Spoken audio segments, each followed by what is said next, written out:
Əziz bilgələr, bu dəfə sizə oxşarlıqlar layihəsində bir dənə siyahı hazırlamışam. Bu siyahı Təbrizi ələ keçirmiş hökmdarlar yaxud nümayəndələrdir. İndi video çox uzun olmasın deyə bəzi xırdalıqları deməyəcəm. Siz özünüz adamlarla bağlı verilmiş hissələrdə onu ətraflı öyrənə bilərsiniz. Məsələn, 1-ci Toğrul 1054-cü ildə ələ keçirilmişdi. Cəlaləddin 1225-31 aralığında ələ keçirmiş Təbrizi. Cormoğon Noyon 2-ci yürüş zamanı, yəni 1231-ci ildə ələ keçirmişdi.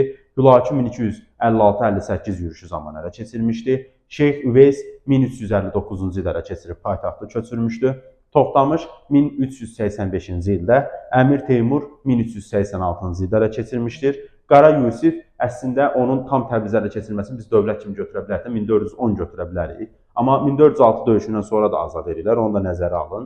Uzun Həsən 1468-də elə dövləti yaradan zaman, dövləti yaratmazdan əvvələ düşür, amma dövlətə düşmür bu. İsmail Mirzə 1501-in payızında götürmüşdür. 1-ci Səlim 1514 Çaldıran döyüşündən sonra, 1-ci Süleyman 1534 birinci yürüşdən sonra, 3-cü Murad 1585 Sufyan döyüşündən sonra, 1-ci Abbas 1603-cü ildə üsyandan sonra, 3-cü Əhməd 1725-ci ildə baş vermiş 24 müqaviləsindən sonra imzalanmış. 2-ci Təhmasibi Nadir xanın fəaliyyətinə götürən, bura Nadir xanın özünün də adını yazmaq olardı.